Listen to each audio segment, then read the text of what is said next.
Olympics Lima, Peru app. The raw feelings created by the Russian doping scandal spilled onto the floor and into the hallways of the International Olympic Committee meetings, with less than 5 months until the Winter Games and still no decisions made about the fate of the country's athletes. IOC members received updates on 2 investigations that will eventually determine Russia's status, one on whether there was a state-sponsored doping program in the country, the other on the individual cases of athletes who were implicated in the scandal at the Sochi Games in 2014. The leaders of both investigations, which are using information from an earlier inquiry by Richard McLaren, urged patience and insisted they are working as fast as they can. Still, a handful of IOC members made it clear they're worried about the timing. Lima, Peru app. The president of the International Olympic Committee said he remains confident the Winter Games will go on as scheduled in South Korea despite growing tensions on the peninsula, including North Korea's ballistic missile test this week. At the close of this week's IOC meetings, Thomas Bach said the committee will continue to appeal for diplomatic solutions to the problems, and that it is monitoring deliberations in the UN Security Council, which condemned the North Korean test. The Olympics are scheduled for Feb 825 in Pyeongchang. North Korea's IOC member, Eun Chang, said he hopes the Olympics will go on as planned. When asked if South Korea will be safe for the Olympics, he responded, "Nobody knows." Bach will visit the UN next week, but will be working on the traditional Olympic truce declaration. He said the IOC has no plans to be involved in diplomacy over the Korean crisis. Pro Football. The NFL filed an emergency motion in federal appeals court, hoping to get a swift ruling on its request to overrule a judge who blocked a 6-game suspension for star Dallas Cowboys running back Ezekiel Elliott in a domestic violence case in Ohio.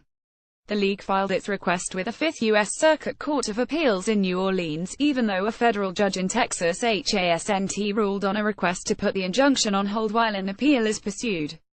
The emergency motion asks the court to rule on the request to suspend U.S. District Judge Amos Mazant's injunction as early as Tuesday, the start of the practice week before the Cowboys' 3rd game of the season against Arizona.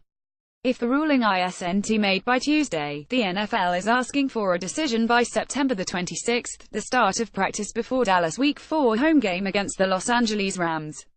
Baseball. New York app. The Boston Red Sox have been fined by Major League Baseball for using electronic equipment to steal signs given by a Yankees catcher this season, and New York has been fined a lesser amount for improper use of a dugout telephone in an earlier year.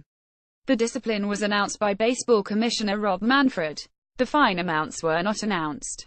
The money will be donated to hurricane relief efforts in Florida. Manfred found insufficient evidence to support an allegation by Boston that the Yankees made inappropriate use of the YES Network against the Red Sox. Steubenville rape case. Youngstown, Ohio app. A federal appeals court declined a university's request to stop one of its football players convicted of rape as a teenager from playing on the team. The ruling means Malik Richmond, 21, will be allowed to play for Youngstown State University in a game against Central Connecticut State University.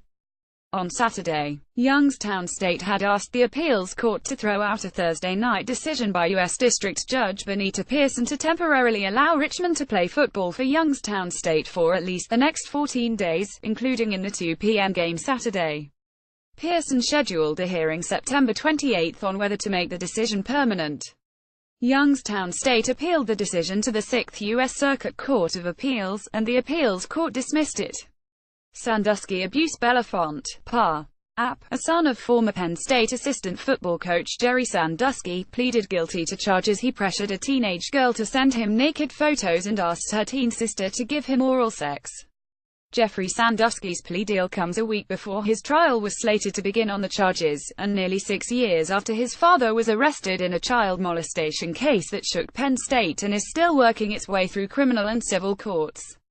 Jeffrey Sandusky pleaded guilty to all 14 counts, including solicitation of statutory sexual assault and solicitation of involuntary deviant sexual intercourse. A call seeking comment from his lawyer WASNT immediately returned Friday.